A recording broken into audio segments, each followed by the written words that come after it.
안녕하세요. DJ 라니입니다. 오늘의 사연 시작해 보겠습니다. 돈 앞에선 친구도 가족도 없다는 말을 듣긴 했지만 어릴 땐 그렇게 깊게 와닿는 이야기라고 생각도 하지 못했던 것 같아요. 하지만 저도 나이를 먹고 점점 경제적인 부분이 크게 작용을 하는 나이가 되니 말도 안 되는 일을 직접 경험을 하게 되는 날이 오긴 하네요. 집안끼리 재산 때문에 서로를 모함하고 미워하고 심지어는 남보다 못한 사이가 된다는 이야기를 들은 적은 있지만 그게 제 일이 될 것이라곤 상상도 하지 못했던 건 사실이거든요. 이렇게 보면 드라마에서나 나오는 막장이 그리 먼 곳에 있지 않은 것 같아요. 바로 제 인생에도 이런 일이 생기는 거 보면 말이죠. 안녕하세요. 저는 올해 40이 된 나름대로 똑똑하다고 자부할 수 있는 여자이지만 제 그런 능력을 철저히 숨기면서 평범한 인생을 살고 있기도 해요. 저는 사람들이 들으면 다 알 법한 유명한 대학교 의대 졸업을 했고 의사 자격증을 가지고 있거든요. 물론 제 적성으로 인해 진학을 한 건 아니었고 고등학교 시절 공부를 너무 잘한 나머지 가족들과 담임선생님의 권유로 의대 진학을 했어요. 하지만 막상 제가 경험을 해보니 저와는 맞지 않는 진로라는 걸 알게 되었어요. 저에겐 누군가의 생명을 살리고 죽일 수 있다는 사실 자체가 너무 버거운 일이기도 했고 환자를 본다는 큰일 자체가 너무 두려웠어요. 그래서 저는 의사 자격은 있지만 결국 의사로서의 삶을 포기했어요. 그 후 평범한 사람들처럼 살고 싶었던 저는 공채 시험을 보게 됐고 건강보험 심사평가원 운영직으로 합격을 하면서 직장 생활을 평범하게 하며 지내고 있어요. 저에겐 누구보다 제 편에서 저를 먼저 위해주는 남편이 있는데요. 남편은 제가 대학을 다니던 시절 우연히 만난 사람이고 제 전공과는 전혀 다른 분야의 사람이기도 했어요. 그 당시 고찰을 하고 생각하는 걸 좋아했던 저는 철학 동아리 가입을 했고 남편은 그 당시 철학과를 다니던 사람으로 대화의 결이 잘 맞아 가까워지다가 장기 연애를 한 후 결혼을 했어요. 철학과를 나온 남편이지만 현재 남편의 직업은 변호사예요. 어떻게 변호사가 될 수 있었을까 궁금하실 수 있는데 남편은 대학교 2학년이 되던 해 전과를 했고 판사를 꿈꾸며 공부를 시작했지만 아쉽게도 변호사 자격을 얻는 것으로 마무리가 되었죠. 그래도 저는 남편의 선택과 결정을 존중하고 있어요. 남편과 함께한 시간이 매우 길기도 했고 남편 또한 제 결정을 늘 응원을 해주는 사람이었거든요. 그 응원은 제가 의사 자격을 포기하고자 할 때도 같았어요. 나 정말 의사로 일 안 하는 거 정말 잘한 선택일까? 의사가 뭐 별건가? 근데 난 너가 힘들면서 일하는 건 싫어. 그래도 남들은 못해서 안 다른 직업인데 혹시 내가 바보 같은 선택한 걸까 봐. 남편은 제가 어떤 선택을 해도 늘 응원을 해주는 사람이었고 심지어 의사를 하지 않겠다는 결정도 당연하게 지지를 해준 사람이었어요. 제가 환자를 보면 숨도 쉬어지지 않는다고 울면서 이야기했던 말을 기억하고 힘들지 말고 편하게 하고 싶은 걸 하라고 해준 사람이었어요. 저에게 이런 사람이 있다는 건 정말 행운이었어요. 그렇게 저희는 연애 10년 동안 싸움 한 번 없이 남편의 군대를 기다리고 남편의 변호사 시험 기간 모두 무사히 보낸 후 합격과 동시에 결혼을 하게 됐어요. 물론 결혼을 할 때 시어머니가 저를 온전히 환영을 하며 받아주신 건 아니었는데 그 이유는 따로 있었죠. 그래, 오래 사귀었다고 하니 내가 뭐라고 할 순 없지만 나는 애들 아빠 없이 악착같이 키워서 변호사로 만들었어. 네, 잘 알고 있어요. 어머니 늘 존경하고 있었어요. 이런 말 서운하게 들릴지 몰라도 처음이자 마지막으로 하려고 한다. 들어주겠니? 네, 말씀하세요. 오해하지 않고 드릴게요. 나는 내가 못 배워서 그런지 내 자신 욕심이 많고 며느리도 그만큼 능력 있는 사람이면 했어. 하지만 인연은 어쩔 수 없지.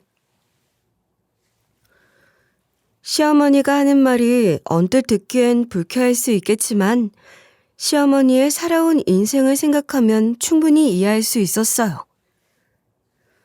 조금은 불편한 이야기 뒤에는 그래도 어머닌 저라서 별말 없이 허락을 해준다고 하면서 남편과 알콩달콩 잘 살기만 하면 바랄 게 없다고 말씀해 주셨거든요. 오히려 이런 말씀이 저를 더 마음의 안도를 가지게 해주는 말이었어요. 그래서 저는 그런 말들이 노엽거나 기분이 상하지 않았어요.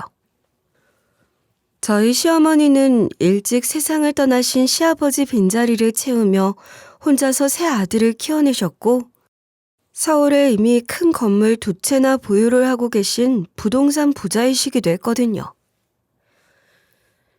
게다가 자식들 모두 다 버젓하게 키워놓으신 덕에 제일 늦게 결혼을 한 저를 빼고 두 동서들은 내과 의사의 정신과 의사로 말 그대로 의사 며느리를 둔 분이셨거든요. 아마 남편의 배우자 상대가 제가 아니고 10년이라는 시간을 함께 지내며 시어머니를 자주 만나지 않았다면 언감생심 결혼을 하지 못하게 했을 수도 있긴 했어요. 저도 이 부분이 걱정스러워서 정식으로 인사를 가기 전 남편에게 제 의사 자격에 대해 이야기를 하는 것이 어떻겠냐는 이야기를 진지하게 했는데 남편의 답은 또 한 번 저에게 감동을 줬어요. 아무래도 의대 졸업에 의사 자격이 있다는 말을 하는 게 어머니 만족시키는 방법 아닐까?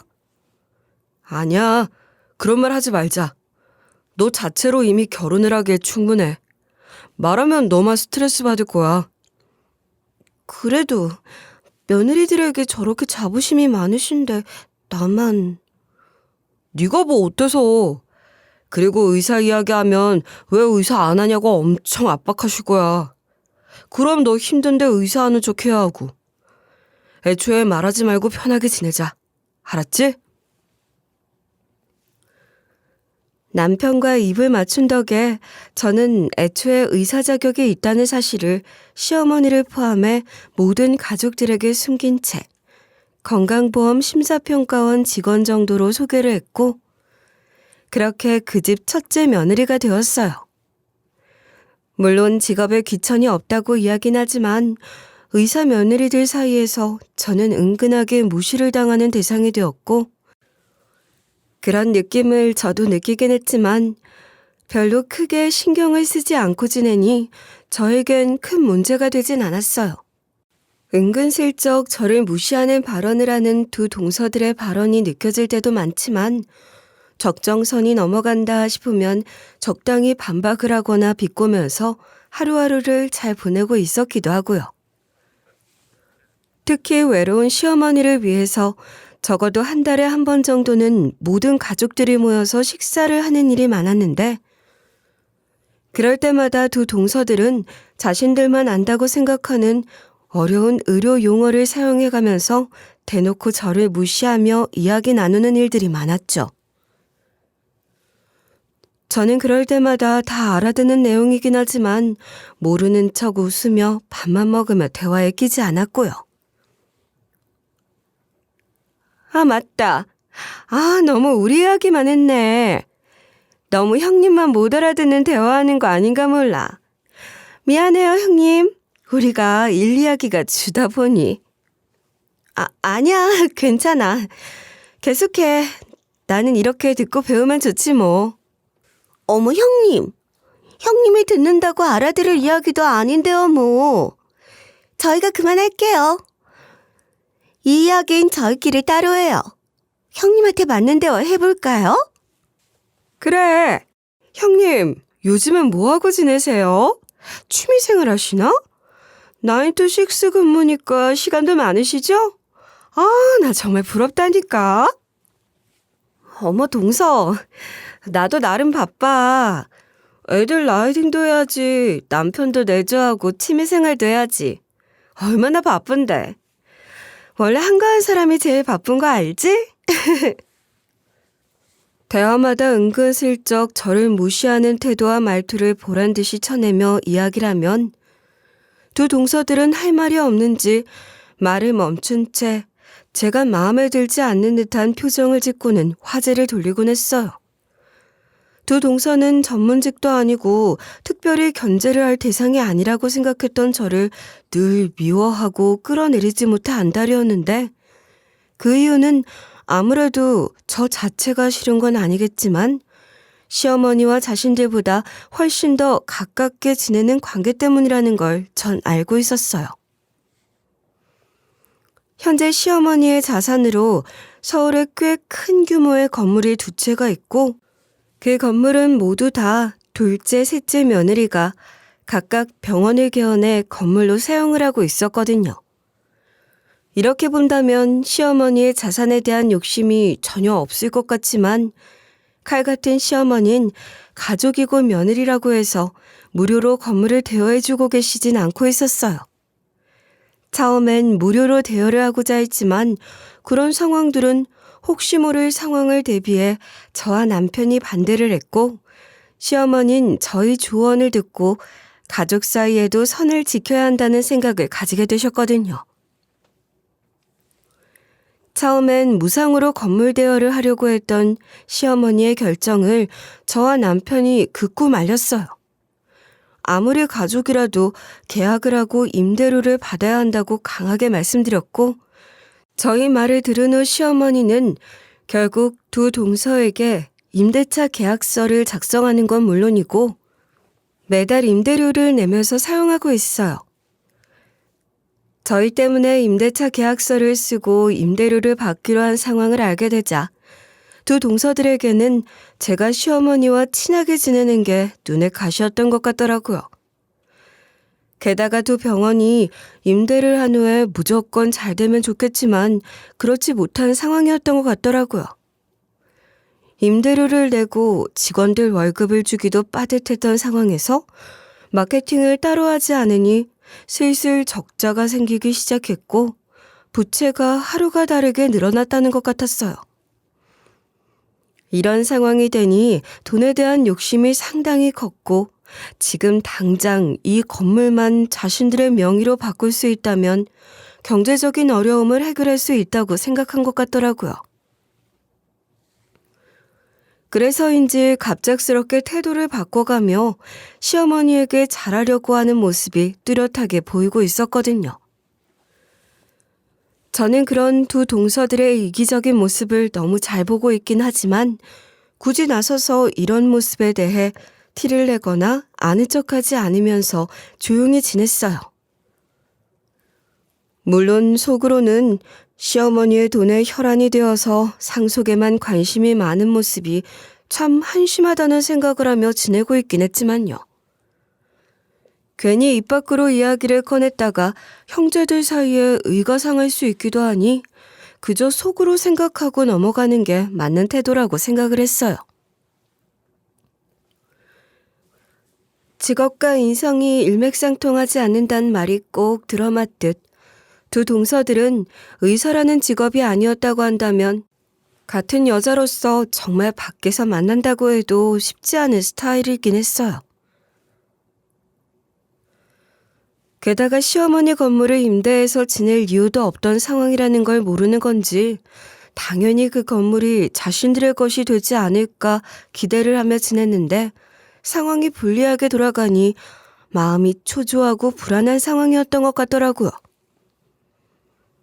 게다가 돌아가는 상황이나 눈치가 워낙 빨랐던 두 동서들은 시어머니가 아직 저에게 하는 것만큼 마음을 열지 않았다는 사실을 잘 알고 있었고 그래서인지 누구보다 더 열심히 시어머니를 챙기는 척하며 노력을 했지만 사실 결정적인 순간엔 늘 시어머니를 챙기고 돕는 건 제 몫이었던 상황이었죠.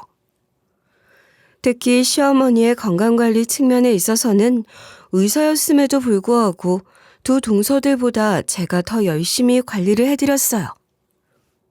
어머니, 이번 달 말에 건강검진 예약해뒀어요. 시간 빼두시고 저랑 같이 병원 가셔야 해요. 벌써 건강검진 받을 시기가 왔어? 아유, 받은 지 얼마 안 된 것 같은데. 어머니 심장질환도 있고, 그래서 계속 관리해줘야 하세요. 제가 모시고 갈 테니 걱정 마시고요. 아셨죠? 아들이 이렇게 많아도 내 건강 챙기는 건 은주 너뿐이구나. 며느리 복이 있어 내가. 제가 결혼 전부터 오랜 시간 시어머니 이야기를 남편으로부터 듣고 또 직접 인사를 하며 알게 된 건 시어머니에겐 심장협심증이 있다는 사실이었고 의사로서 어떤 질환인지를 잘 알고 있었기 때문에 꾸준하게 정기 검진을 시켜드리면서 건강관리를 해드리려고 노력을 해왔어요. 물론 두 동서들 모두 다 시간을 내 시어머니 병원 투어를 함께 갈 수 있기도 했지만 늘 바쁘다는 핑계를 대며 챙기지 않았기 때문에 비교적 한가한 제가 나서서 어머니의 검진, 병원, 살림, 입퇴원 등 모든 일들을 도와드렸어요. 물론 이런 일들은 제가 시어머니를 직접 모시고 싶은 마음에 나서서 한 일이지만요. 엄마가 일찍 돌아가셔서 시어머니에게 엄마의 빈자리를 느끼며 지냈고 후회 없이 챙겨드리고 싶은 마음으로 함께 지낸 시간이 많았죠. 너도 직장 생활하는데 나 때문에 맨날 회사 빠져서 어떡해? 우리 은주는 말도 없고 참 순해. 요즘 보기 드문 여자야. 거봐요 어머니. 그때 저 은우 씨랑 결혼 반대했으면 큰일 날 뻔하셨죠? 아이 그러게. 난 너 정말 딱 그거 하나 보고 허락했잖아. 다른 애들하고 달라도 너는 그냥 그 착하고 순한 마음 그거 하나만 만사 오케이였다니까? 시어머니는 자신의 욕심으로 능력 있는 며느리들을 원하긴 하셨지만 막상 나이가 들고 혼자 생활을 할 힘이 없어지니 오히려 자신을 신경 써주고 챙겨주는 저에게 의지를 많이 하시는 것 같더라고요. 그런 시어머니의 마음이 부담스럽지 않았고 엄마의 사랑이 늘 그리웠던 저는 오히려 좋았어요. 이렇게 두터운 사이인 사실 아무리 두 동서라고 하더라도 함부로 깨고 들어오기 힘들 만큼 견고했죠. 두 동서들의 능력에 비해 별 볼 일 없는 상황과 은근히 저를 무시하는 상황 속에서도 버티면서 지낼 수 있었던 건 시어머니와 남편 덕분이라고 자신 있게 말할 수 있었어요. 그리고 이런 분위기를 똑똑한 두 동서가 전혀 읽지 못할 리 없었기 때문에 오히려 저와 가까워지는 건 힘든 일이었고 견제하는 걸 넘어서 이제는 저를 미워하기 시작했던 것이죠. 사람을 미워하기 시작하면 한도 끝도 없다는 말이 있듯 처음엔 견제 대상이었던 것이 슬슬 저를 미워하고 싫어하는 마음을 숨기기 바빴지만 결국엔 말투에서 태도에서 적나라하게 드러나는 상황까지 이르게 되더라고요. 그런 둘의 마음을 전혀 모르는 건 아니었지만 그래도 좋게 넘기려고 했어요.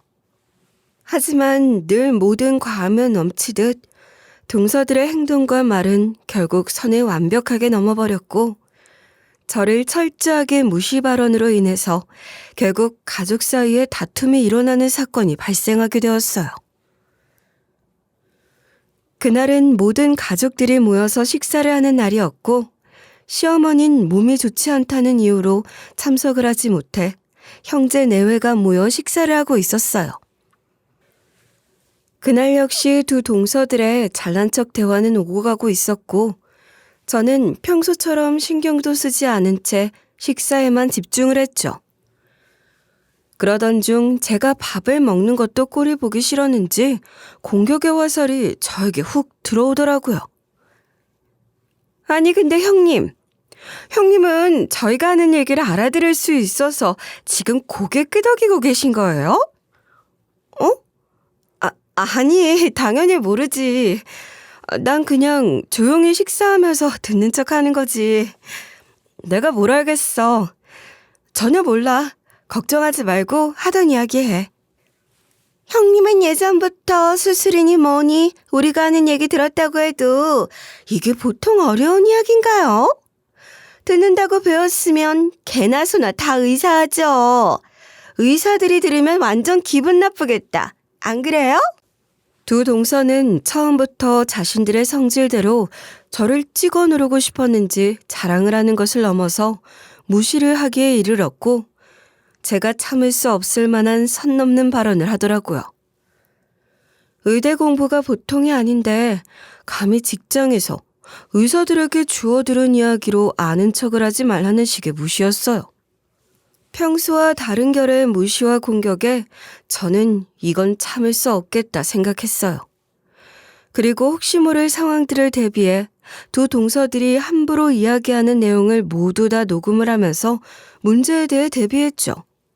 이 정도 수준이라면 동서들의 선 넘는 행동에 대해 언젠가 문제를 삼을 수 있다고 생각했고 그때를 대비해서 준비를 해두고 싶었거든요. 그리고는 천연덕스럽게 이야기를 시작했어요. 그럼 내가 뭘 알겠어.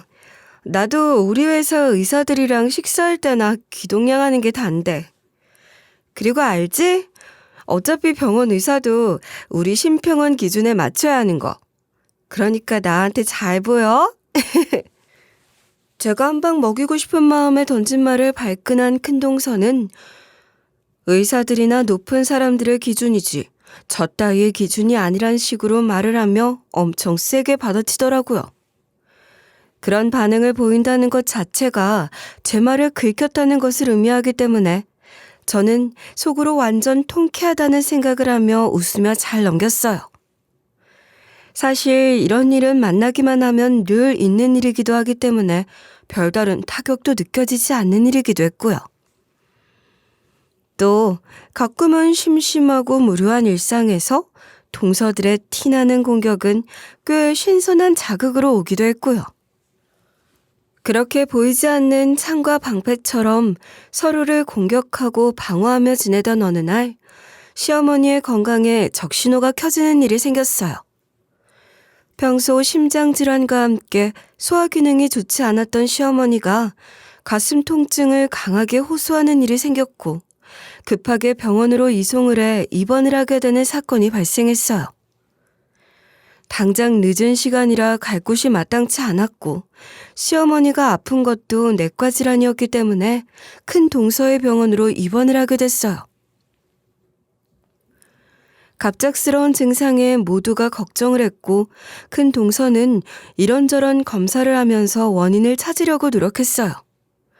물론 이 과정에서 의사가 아닌 저는 배제한 채 두 의사인 동서들이 모여 데이터를 보며 심각하게 이야기를 나눴고요. 평소 의사처럼 보이고 싶지 않았지만 그래도 시어머니의 건강은 결과가 궁금하긴 했어요. 하지만 티를 낼 순 없었으니 꾹 참으면서 동서들이 이야기해 주길 기다리는 수밖에 없었어요. 그렇게 한참을 이야기 나누던 두 사람은 이내 아주 심각하고 진지한 표정을 하더니 시어머니를 제외한 나머지 가족들에게 충격적인 이야기를 했어요. 왜 이렇게 될 때까지 몰랐는지 이제 어머니 어떡하면 좋아요? 왜? 무슨 일인데 그래? 그동안 검진 받을 때도 정상이고 문제 없었는데 가벼운 증상 아니야, 동서? 어머니 심장 문제가 아니네요. 위에 악성 종양이 있어. 위암 말기인 것 같아요. 그동안 다닌 병원에서 못 잡아낸 것 같아요. 그동안 어떻게 버티셨는지 마음의 준비를 하셔야 될 것 같아요. 어머니 너무 안쓰럽고 불쌍해서 어떡해.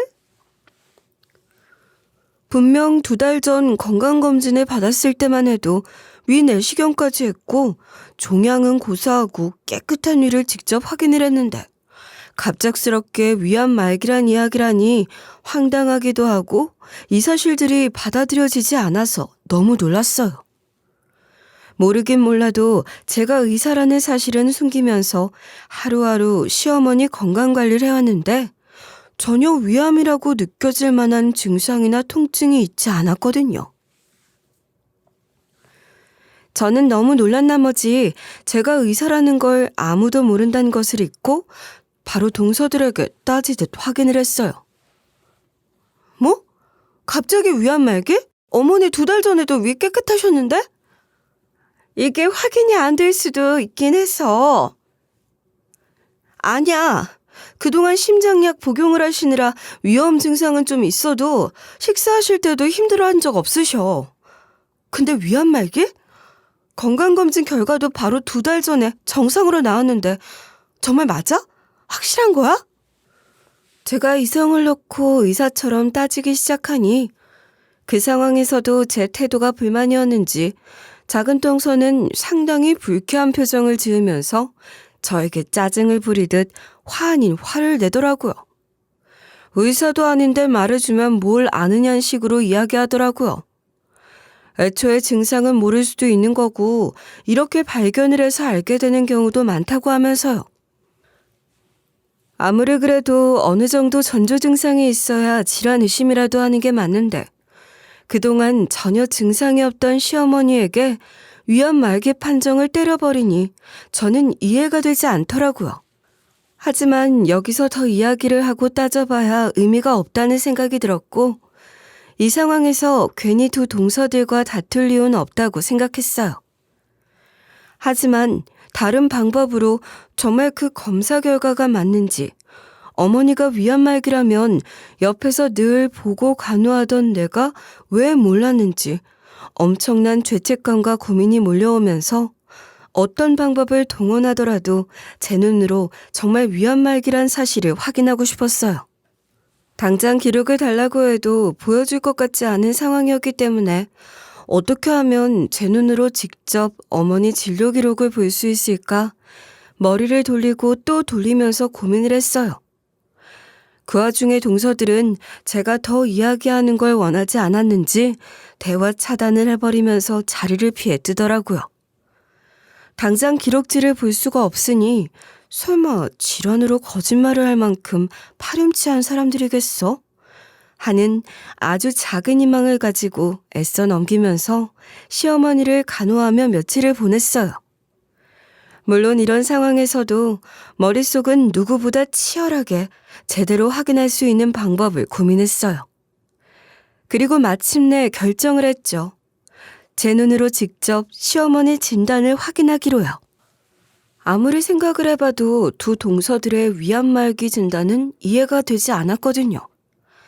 게다가 암 진단 이후 이상할 만큼 속내가 보이는 2 동서들의 행동을 보니 그 의심은 좀 더 커질 수밖에 없었어요. 2 동서들은 시어머니가 말기암 환자란 핑계를 강조하면서 언제 어느 순간 세상을 떠나게 될지 모른다는 압박을 하면서 상황을 급박하게 만들었어요.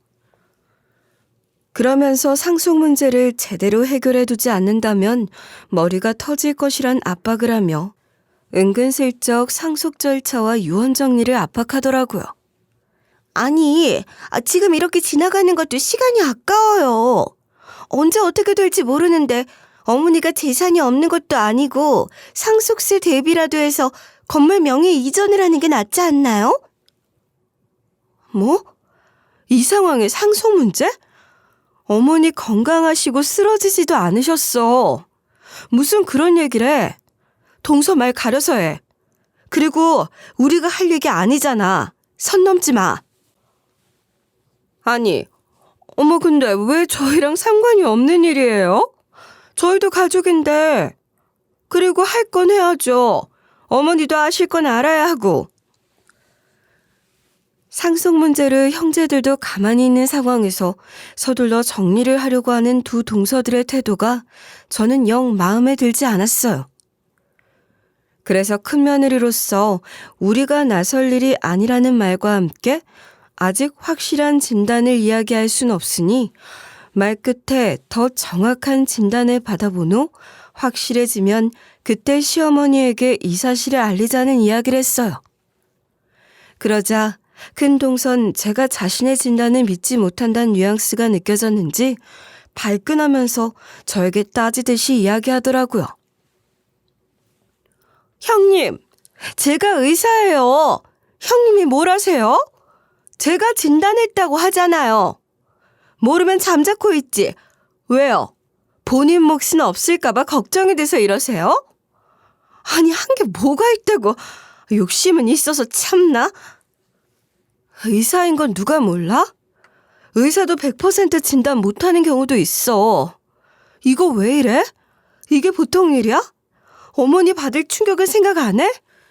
큰동서는 제 이야기를 들으려 하지 않고 말을 딱 자른 후에 자기 진단을 무시하지 말라고 말을 하면서 직접 말씀을 드리고 상황을 정리하겠다며 막무가내로 나가더라고요.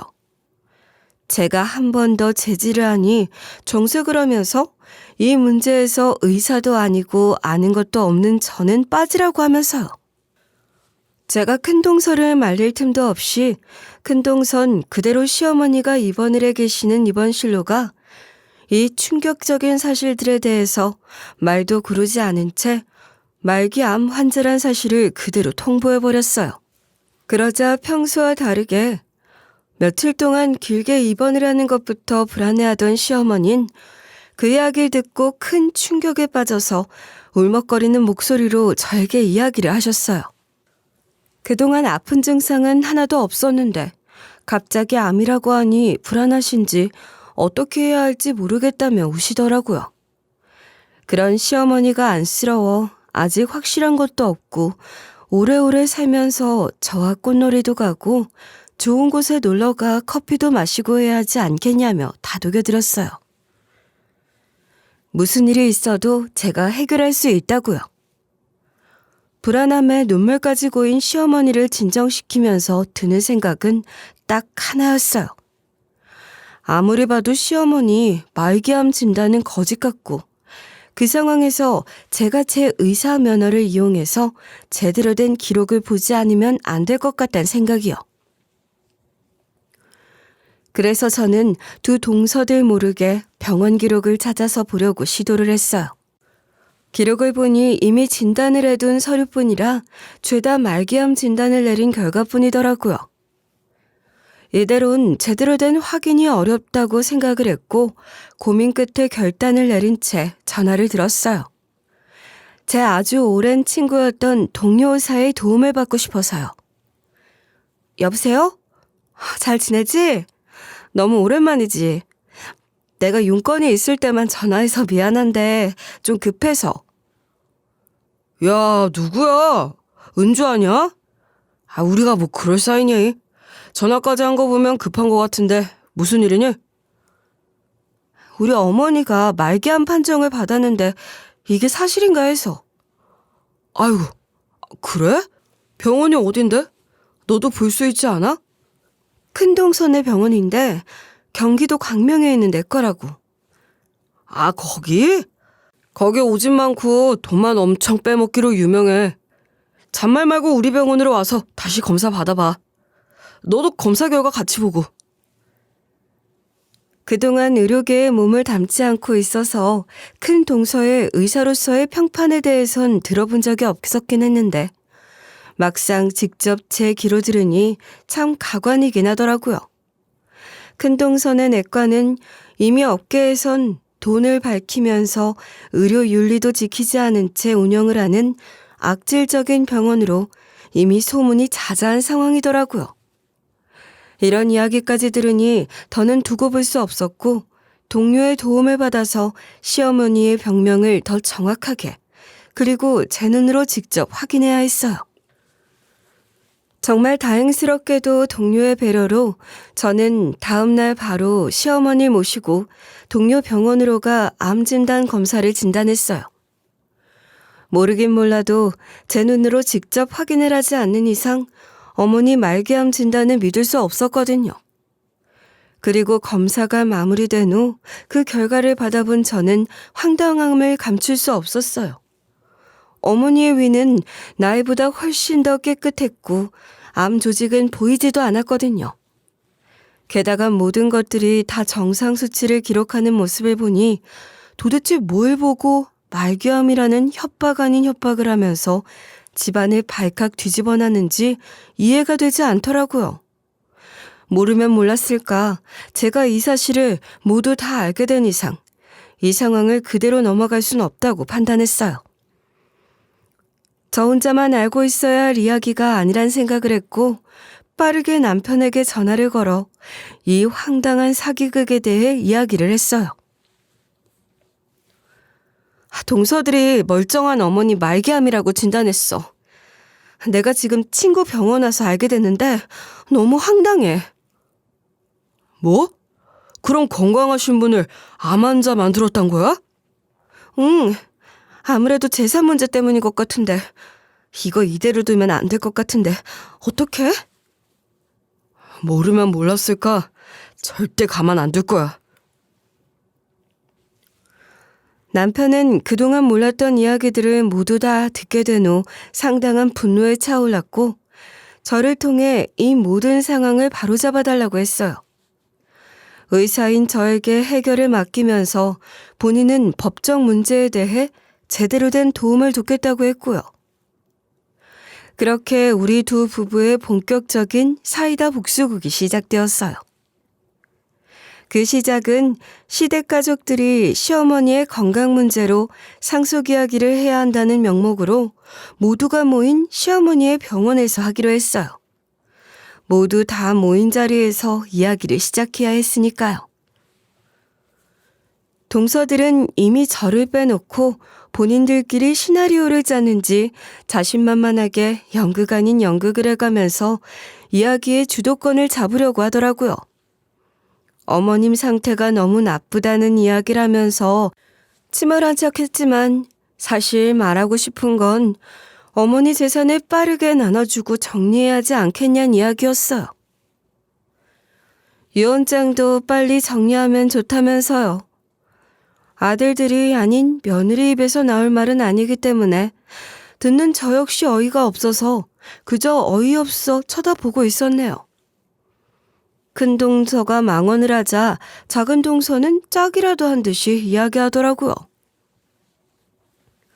형님, 그래도 이렇게 대놓고 말씀하시는 건 우리 어머니 남은 시간이라도 편하게 지내시게 해야죠.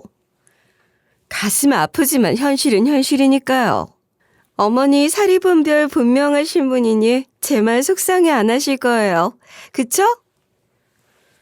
둘이서 북을 치고 장구를 치는 대화를 보니 기가 차서 말도 안 나오더라고요.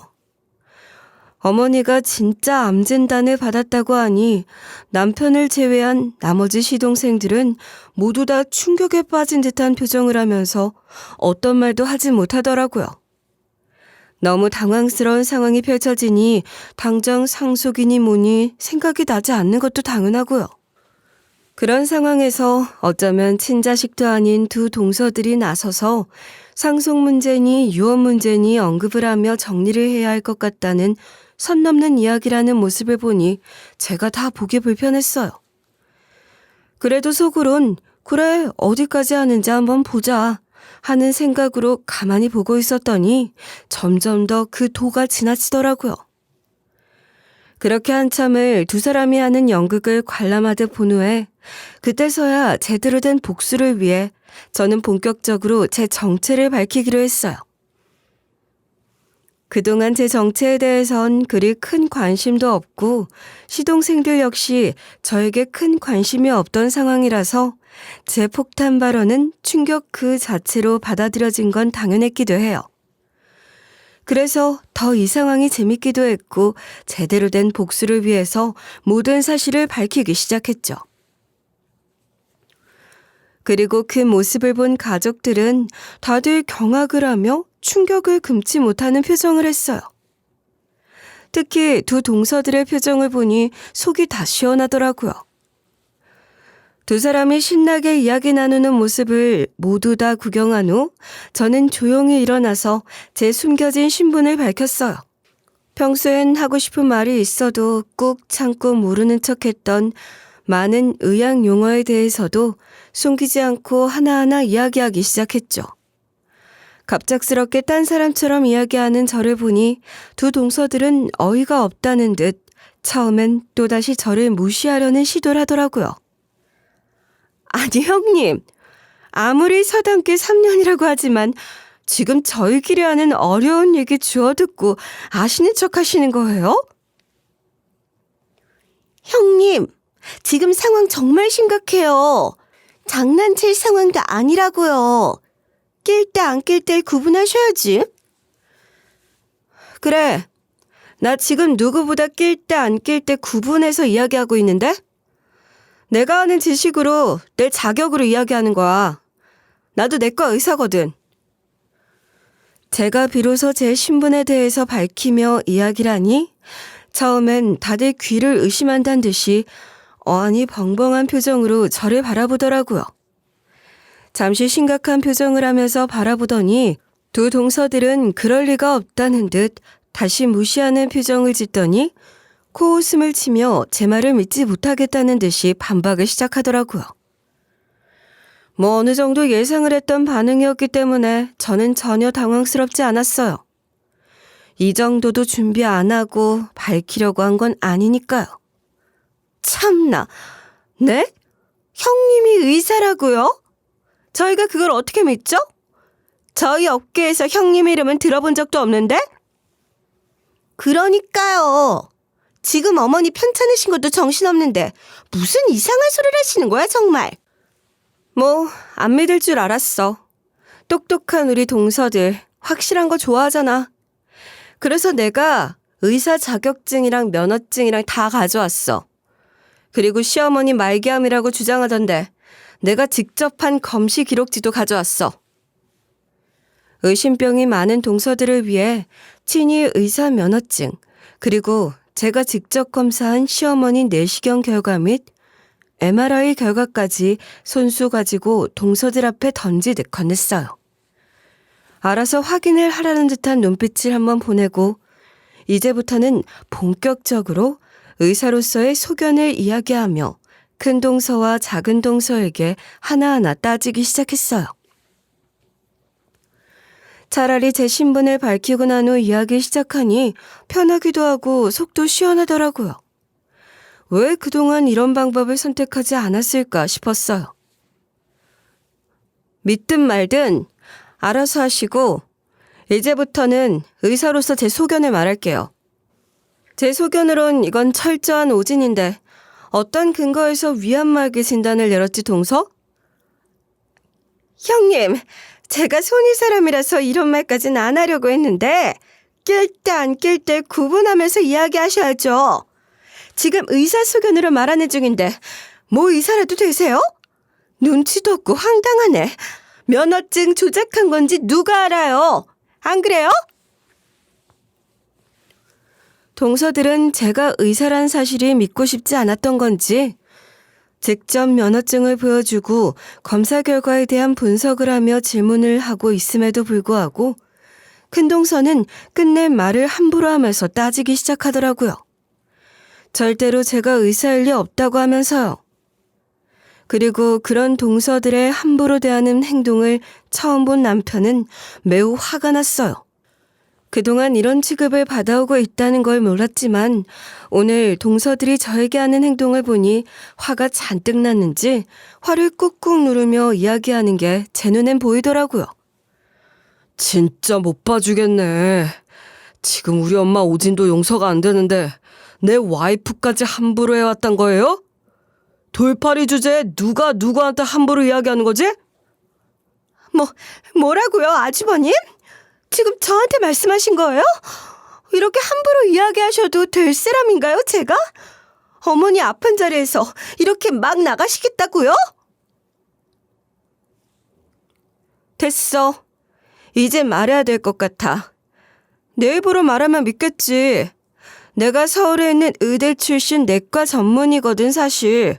내가 심평원에서 직원이나 하고 있으니 내 이력도 대학도 알아볼 생각도 안 했지? 사실 두 동서들이 자존심이 상할까 의사라는 것만 밝히고 더 이야기하지 않으려 했지만 하는 행동을 보니 더는 안 되겠더라고요. 제대로 귀를 눌러주고 찍소리도 하지 못하게 만들어야겠다고 생각했어요. 그래서 그동안 굳이 입 밖으로 꺼내지 않았던 제 학벌과 의사 전문 자격에 대해 이야기하며 두 동서들을 깎아내렸어요. 그러자 두 동서들은 처음엔 당황을 했는지 가만히 멍을 때리며 저를 바라보더라고요. 그러더니 이내 정신을 차려야 한다고 생각했는지 말도 안 된다는 표정으로 저에게 따지기 시작했어요. 뭐? 서울대? 웃기지 마세요. 무슨 의사야? 의사 무시해? 보자니까. 그럼 그동안 왜 의사로 일 안 했는데? 문제 있어서 그런 거 아니야?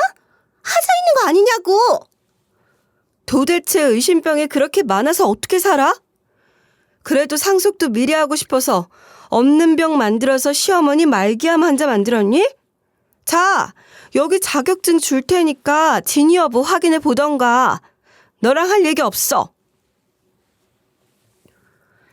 이렇게 된 마당에 동서들과 이야기 나눈다는 것이 저에겐 시간 낭비라고 생각됐고 제 의사 면허증을 동서들에게 다시 한번 던지고 난 후에 다시 시어머니에게 시선을 옮기면서 제가 하고 싶은 이야기 했어요. 불안해하면서 걱정만 잔뜩 하고 계실 시어머니가 걱정되어 복수를 시작했고 모든 사실을 이야기해 드리려고 시작한 일이니 제일 중요한 건 어머니의 안심이었거든요. 어머니, 단순한 소화불량에 위험 증상 좀 있으세요. 위암 말기? 그럼 말도 안 되는 질병 당연히 아니시고요. 이 진단서 다 허위 진단이고 심지어 작성한 의사는 형사처벌도 가능해요. 뭐? 그럼 너도 의사였다는 거야? 아니 그것보다 나 건강한 거 맞지?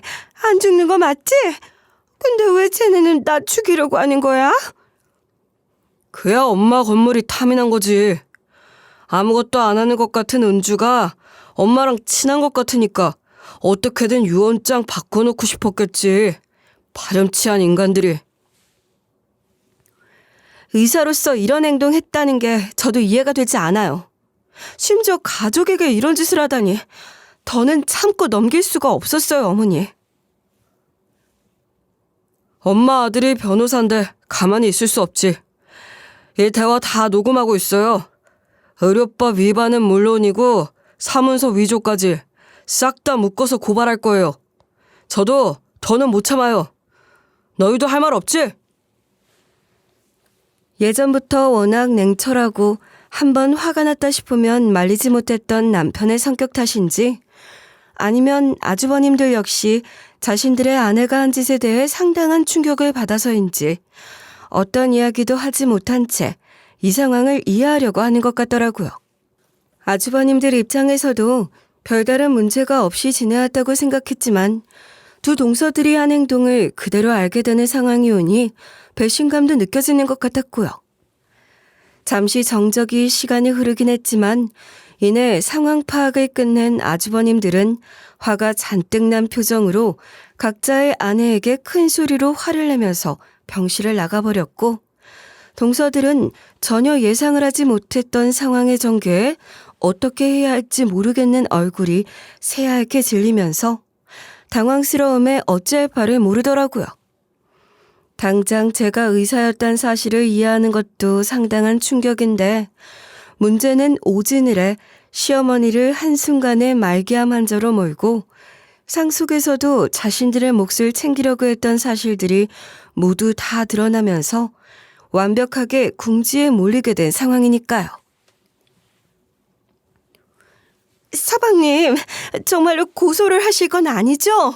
저희도 실수할 수 있잖아요. 오진이었어요, 오진. 저도 몰랐다고요. 동서가 그랬는데. 어머, 형님. 저 정신과 의사예요. 제가 암진단이니 뭐니 그런 걸 어떻게 함부로 판단해요? 왜 저한테 몰아세우세요? 애초부터 형님이 하자고 한 거잖아요. 왜? 궁지에 몰리니까 둘이 힘 합쳐서 어떻게 해보려고 하더니 이제는 서로 배신도 하려고? 자네들 우정 정말 대단하다. 이제 법대로 하자고. 사필 기정이라는 말 알지? 똑똑하니까.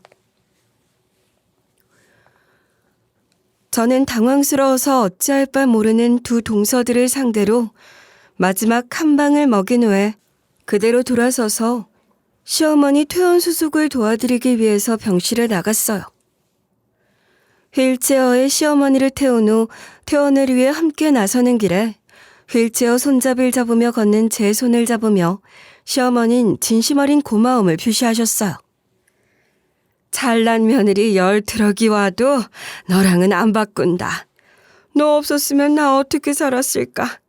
너무 고맙고 또 고맙다, 은주야. 에이, 어머니. 저는 어머니 딸이잖아요. 딸한테 그렇게 말씀하시는 거 아니잖아요. 앞으로 저만 믿으세요. 아셨죠?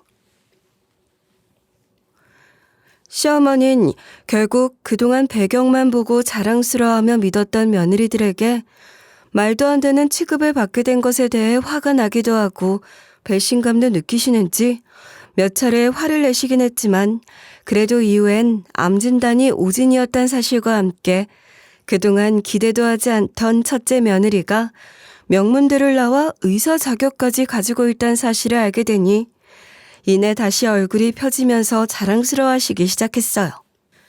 그렇게 시어머니의 허위 말기암 진단은 해프닝으로 마무리가 되었고 그 덕분에 동서들의 진심을 제대로 확인할 수 있는 계기가 되었기도 했어요. 이제부턴 두 동서 모두 그동안 의사라는 자격 뒤에 숨어서 얼마나 많은 사람들에게 오진이라고 자격을 남용해왔는지에 대한 대가를 치르는 시간을 보내게 될 거예요.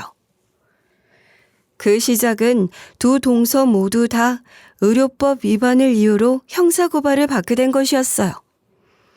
아마 시어머니뿐만 아니라 다양한 환자들에게 치료를 더 청구하거나 병원비를 받으려는 시도로 허위 진단을 하거나 처방을 한 치료건이 더 있었던 것 같더라고요. 시어머니 오진건을 포함하여 다수 건이 적발되면서 상황은 좀 심각해진 것 같더라고요.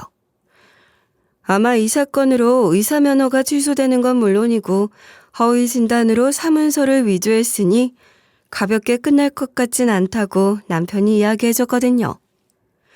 이후에 알게 된 사실이지만 대리인을 빵빵하게 선임을 해 방어를 했고 불행인지 다행인지 면허 자격은 취소당했지만 징역살이는 면하게 되면서 집행유예로 마무리를 했다고 하더라고요. 한편 시어머니는 두 동서들의 진심을 모두 다 알게 된 후에 마음에 결심이 섰는지 형제들에게 할 이야기가 있다고 하면서 저를 포함해 함께 부르셨어요. 아무래도 다들 가정도 있고 하니 상속 때문에 이 사달이 난 것 같다. 그래서 내가 정리를 하려고 너희를 불렀어. 어머니, 저는 상관이 없는 일인데 저까지 부르신 이유가 있으세요? 그럼 당연히 있지. 너는 내 생명의 은인이고 내 딸이나 마찬가지니까. 너희들에게 미리 조금씩 재산을 나눠두려고 한다. 다만 다른 며느리들이 노릴까 걱정돼서. 어머니, 그 부분은 걱정하지 마세요. 저희 이혼하려고 합니다. 그런 여자랑 더는 못 살아요.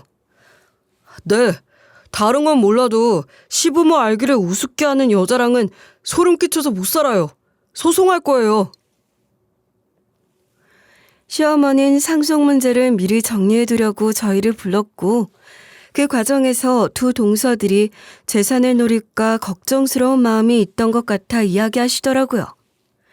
그 이야기에 두 시동생들은 기다렸다는 듯 이혼 준비를 하고 있다는 사실을 알렸어요.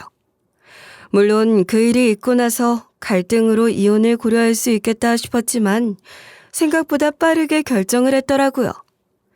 이야기 나누던 중 남편은 조심스럽게 시어머니에게 제안을 했어요.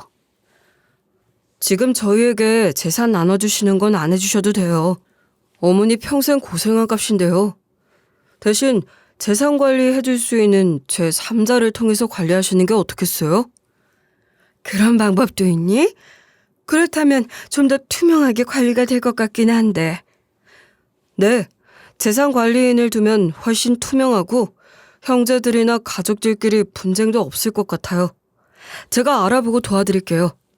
남편의 말에 모든 가족들은 동의를 했고 일은 증여나 상속을 받는 대신 가족들이 아닌 제3자의 재산 관리인을 통해서 시어머니가 생을 마감하실 때까지 관리를 맡기기로 결정했어요. 그 후로 두 동서들은 이혼 소송 끝에 이혼을 당했고 그렇게 저와는 전혀 만날 일이 없는 나무로 남게 되었어요. 사실 그 두 사람에게 자신의 인생을 망쳐버린 원수 정도로 제가 기억에 남을 테니 길을 가다가도 만나지 않아야 할 사람들이었겠지만요. 그렇게 모든 상황들이 정리가 되고 우리 가족들은 모두 다 안정을 찾고 일상을 보내면서 살고 있어요. 아, 시어머니는 그동안 재산에 꼭 움켜쥐며 살아온 인생에 대해 반성을 하며 어머니의 재산 중 일부를 기부하면서 어려운 상황에서 치료를 받지 못한 아이들을 위한 병원을 설립하셨어요. 그리고 저에게 의외의 제안을 하셨죠. 내가 의료재단 하나를 설립하게 기부하려고 하는데 영 믿을 만한 의사가 없어서 말이야. 괜찮다면 네가 다시 한번 해보지 않을래? 네? 어머니 제가요? 사실 사람을 건강과 목숨을 다루는 게 무서워서 의사를 포기했거든요. 제가 잘할 수 있을까요? 그럼 넌 이미 내 목숨을 살린 거나 다름없잖아. 그리고 불의를 참지 못하고 그거면 충분할 것 같은데? 시어머니의 이야기를 들으니 어쩌면 제가 이번 일을 계기로 트라우마를 제대로 극복한 것 같다는 생각이 들었어요. 며칠 고민을 하긴 했지만 결국 저는 시어머니의 제안을 받아들이고 의사로서 새로운 삶을 다시 시작해 보기로 했어요. 환자들을 진심으로 대하고 어려움에 비싼 치료를 받지 못하는 환자들을 도우며 기쁨을 주는 것이 의사의 일이라면 당연히 누구보다 열심히 해야 한다고 생각했거든요. 의사로 활동을 하다 보니 두 동서들의 소문이 알고 싶지 않아도 들리게 되더라고요. 여러 모임에도 참석을 했었는데 그럴 때마다 꼭 한 번은 나오는 이야기였기 때문에 제가 원하지 않는다고 자연스럽게 어떻게 지내게 되는지 알게 되더라고요. 참, 그때 허위 진단으로 돈 꽤 챙기고 진단서 위조해서 의사 면허 취소된 의사 둘 있잖아. 면허가 없으니 몰래 시술이나 수술만 하다가 또 걸려서 난리가 났다 보더라. 또 불법을 했단 거예요? 막상 면허 없어지니 먹고 살기 막막했겠지. 한 번 더 적발되고 이제 웬만한 병원에서 팽당했대. 아마 업계에서 완전 추방일 것 같더라. 면허 취소로 개업도 어렵고 의료 행위도 할 수 없게 되니 불법으로 면허 없이 시술을 해주는 일을 하다가 이것마저 발각되면서 상황이 참 많이 안 좋아진 것 같더라고요. 가정도 잃고 일도 잃게 되면서 그야말로 인생의 쓴맛을 제대로 맛보며 살아가는 것 같았어요. 이래서 사람들이 인과응보란 말을 하는 건가 싶었어요. 두 동서들의 만류가 꽤 자극적이긴 했지만 더는 우리 가족과는 관련이 없는 일이기 때문에 크게 관심을 두지 않았고 금세 저희 기억에서 잊혀져 갔어요. 저는 여전히 시어머니와 친하게 지내며 시어머니의 전담 주치의로 평생 건강을 챙기며 하루하루를 보내고 있고요. 이제는 두 동서들이 아닌 제가 흰 가운을 입게 되었으니 제대로 된 의료인으로 많은 환자들을 위해 최선을 다하며 살아갈 거예요.